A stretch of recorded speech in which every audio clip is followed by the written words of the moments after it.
കൊച്ചി മെട്രോയുടെ പേര് കേരള മെട്രോ എന്നാക്കുന്നു അല്ല CMR അങ്ങനെ ഒരു പദ്ധതി മുന്നോട്ട് വെച്ചിരുന്നു. നമ്മളൊക്കൊന്നും അറിയില്ല, നമുക്കൊന്നും അറിയത്തില്ല. അന്ന് സർക്കാരുമായിട്ട് ആലോചിക്കാതെ ഏകപക്ഷീയമായി പറയുന്ന കാര്യങ്ങളാണ്.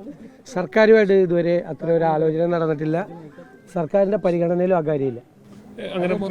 സർക്കാരിൻ്റെ പരിഗണനയിൽ ആ കാര്യമില്ല. സർക്കാരുമായിട്ട് അവർ ആലോചിക്കാതെ അവർ പത്രവാർത്ത കൊടുത്തു കഴിഞ്ഞാൽ ഞാനെന്തിനാണ് പ്രതികരിക്കുന്നത്? സർക്കാരിൻ്റെ പരിഗണനയിലില്ല അങ്ങനെ ഒരു വിഷയം. ഭാവിയിലേക്ക് മാറ്റുന്നത് അല്ലെന്ന് എന്തിനാ ഇപ്പോൾ ആലോചിക്കുന്നത്? അങ്ങനെ ഒരു ആലോചന സർക്കാരിൻ്റെ പരിഗണനയിലില്ല. ആ വിഷയമില്ല. അവരാലോചിച്ചാൽ പോരല്ലോ, സർക്കാർ ആലോചിക്കണ്ടേ? അതറിയില്ല, എനിക്കറിയില്ല. അത് അവരോട് ചോദിക്കണം. നിങ്ങൾ എന്നോട് ചോദിച്ചിട്ട് തരുന്നുണ്ട്. ഇത് CM ഒന്ന് ചോദിച്ചു പോലുമില്ല, പിന്നീട് ആരോടും അന്വേഷിച്ചില്ല. ഇതെന്താണ്? ഞാൻ ഇന്ന് രാവിലെ പത്രവാർത്ത കണ്ടിട്ടാണ് അറിയുന്നത്. അങ്ങനെയല്ലല്ലോ അറിയേണ്ടത്. CM പോലും അറിയാതെ ആര് സർക്കാർ അറിഞ്ഞിട്ടില്ല ഈ കാര്യം. സർക്കാർ അറിയാതെ അവർക്ക് അവർ തന്നെ ആലോചിച്ച് കഴിഞ്ഞാൽ ഞങ്ങൾ എന്ത് ചെയ്യാൻ പറ്റും? ഞങ്ങൾ അതിൻ്റെ അകത്ത് പ്രതികരിക്കേണ്ട ആവശ്യമില്ല. സർക്കാരിന്റെ കൂടി പങ്കാളിത്തം. സർക്കാരിന്റെ ആദ്യ ഓണമാണല്ലോ, പൊതുവൊരു സംസ്ഥാനത്ത് ഓണം മൂഡ് എങ്ങനെയാണ്? തീർച്ചയായിട്ടും എല്ലാവരും വളരെ നമുക്കൊരു പ്രകൃതി ദുരന്തം ഉണ്ടായി, അതിൻ്റെ ഒരു സങ്കടവും വിഷമമൊക്കെ ഉണ്ട്. എങ്കിലും എല്ലാ സങ്കടങ്ങളും മറന്ന് ഓണത്തിൻ്റെ ആഘോഷങ്ങളിൽ ആളുകൾ ഒത്തുകൂടാൻ വേണ്ടിയിട്ട് ശ്രമിക്കുകയാണ്. അപ്പോൾ അത് സർക്കാരും വളരെ ശ്രദ്ധയോടുകൂടി അതിൻ്റെ കൂടെ ഉണ്ടെന്ന് നിങ്ങൾക്കറിയാമല്ലോ.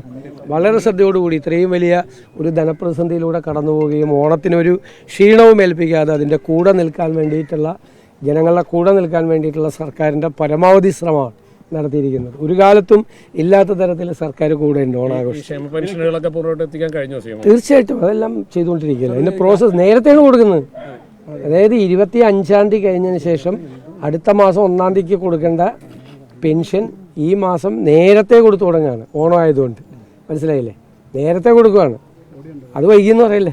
EDയുമായി ബന്ധപ്പെട്ടുകൊണ്ട് ഈ വീണയ്ക്കെതിരെ കൂടുതൽ അന്വേഷണം വരുന്നു. CMന്റെ ശ്രദ്ധയിൽ അത് പെട്ടിരുന്നോ? ഞങ്ങളിങ്ങനെ നിങ്ങൾക്കൊക്കെ വാർത്തയൊക്കെ തരുന്നതുകൊണ്ട് നമ്മളും വായിക്കാറുണ്ട്. ആ വാർത്തയും വായിച്ചു.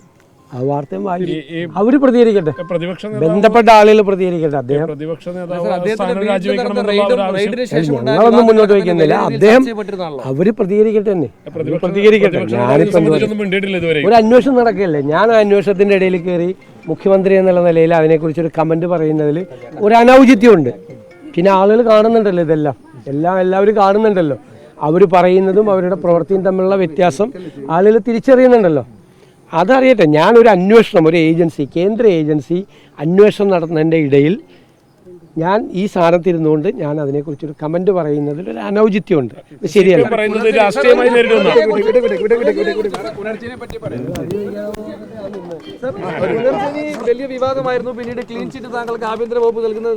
ആഭ്യന്തര വകുപ്പ് അല്ല നൽകിയത്, എനിക്ക് കഴിഞ്ഞ സർക്കാരാണ് ക്ലീൻ ചിറ്റ് നൽകിയത്. അതിവിടെ നിരന്തരമായിട്ട് ചെയ്തുകൊണ്ടിരിക്കുകയാണ്. ഇപ്പം 5 വീടുകളുടെ ശിലാസ്ഥാപനമാണ് ഇന്ന് രാവിലെ നടക്കുന്നത്. വേറെ ഒരു 5 വീടുകളുടെയും പിന്നെ ഒരു 4 വീടിൻ്റെ ഫ്ലാറ്റിൻ്റെയും പണി ഇപ്പോൾ പൂർത്തിയാകാറായി. അതിവിടെ നടന്നുകൊണ്ടിരിക്കുകയാണ്. ഈ പ്രശ്നങ്ങൾ ഉണ്ടാക്കാൻ ശ്രമിക്കുന്നതിൻ്റെ ഇടയിലും ഇതെല്ലാം നടന്നുകൊണ്ടിരിക്കുകയാണ്. ഈ വർക്കെല്ലാം നടന്നുകൊണ്ടിരിക്കുക. അത് മുന്നോട്ട് പോകും. അത് അവർ തന്നെ അന്വേഷിച്ച് അവർ തന്നെ കണ്ടെത്തി ഒന്നുമില്ലെന്ന്, വീണ്ടും അവർ ഒന്നും കൂടി അന്വേഷിച്ച് വീണ്ടും കണ്ടെത്തി ഒന്നുമില്ലെന്ന്. ഇത്രയേ ഉള്ളൂ.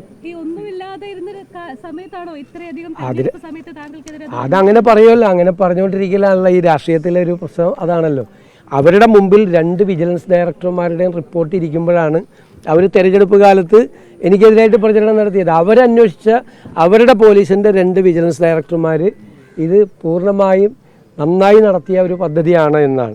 ഞാനൊരിക്കലും ഇത് രാഷ്ട്രീയ പ്രേരിതമായ അന്വേഷണം ഒന്നും പറഞ്ഞിട്ടില്ല. ഞാൻ പറയാം, അങ്ങനെ ഒരിക്കലും പറയില്ല. അന്വേഷിച്ചോളാണ് പറഞ്ഞത്. അന്വേഷിച്ച് ക്ലീൻ ചിറ്റ് കിട്ടുമെന്നുള്ള ഉറപ്പ് എനിക്കുണ്ടായി. ഞാൻ എൻ്റെ പ്രസംഗം നിങ്ങളെടുത്ത് നോക്ക്. ഏത് ഏജൻസി അന്വേഷിച്ചാലും അതിനൊരു ക്ലീൻ ചിറ്റ് കിട്ടും, അവരെ അഭിനന്ദിക്കുകയൂടി ചെയ്യുമെന്ന് ഞാൻ പറഞ്ഞിരുന്നു അസംബ്ലിയിൽ. ഞാൻ CBI അന്വേഷണം എന്ന് പറഞ്ഞപ്പോൾ ഞാൻ CBI കൂടി അന്വേഷിക്കട്ടെ. ഞാൻ എന്തിനാ അങ്ങനെയൊക്കെ കമന്റ് പറയുന്നത്? ഇതെല്ലാം നിങ്ങളെല്ലാം കണ്ടുകൊണ്ടിരിക്കുകയല്ലേ. അതിലൊന്നും വരില്ല എന്നറിയാലോ. അത് നോക്കണം, ഇനിയിപ്പോൾ നോക്കണം. നേരത്തെ നമ്മൾ കഴിഞ്ഞ തെരഞ്ഞെടുപ്പ് കാലത്ത് അതുവരെ ഉണ്ടാക്കിയിരിക്കുന്നതിൻ്റെ ലിസ്റ്റ് കൊടുത്ത് ഇനി പുതിയത് നമ്മൾ കൊടുക്കണം. ഇപ്പോൾ നമ്മൾ ഏകദേശം ഒരു 100-150ഓളം വീടുകൾ നമ്മൾ പൂർത്തിയാക്കാൻ വേണ്ടി സഹായിക്കുന്നുണ്ട്. പൂർത്തിയാക്കാൻ വേണ്ടി വീട് പണി, കാരണം ലൈഫ് പദ്ധതിയിലേക്ക് 4 ലക്ഷം രൂപ കിട്ടുന്നുള്ളത് പൂർത്തിയാക്കാൻ പറ്റുന്നത്. അത് പൂർത്തിയാക്കാൻ വേണ്ടി 1 ലക്ഷം രൂപ മുതൽ 2 ലക്ഷം രൂപ വരെ നിരവധി വീടുകൾക്ക് 100-ലധികം 150ഓളം വീടുകൾക്കായിട്ട് കൊടുക്കുന്നുണ്ട്. പിന്നെ ഇതുപോലത്തെ തീരെ ബുദ്ധിമുട്ടുള്ള ആളുകൾക്ക് നമ്മളിതിപ്പോൾ 450 സ്ക്വയർ ഫീറ്റാണ് വീട്. ഇന്ന് 5 വീടുകളുടെ ശിലാസ്ഥാപനമുണ്ട്.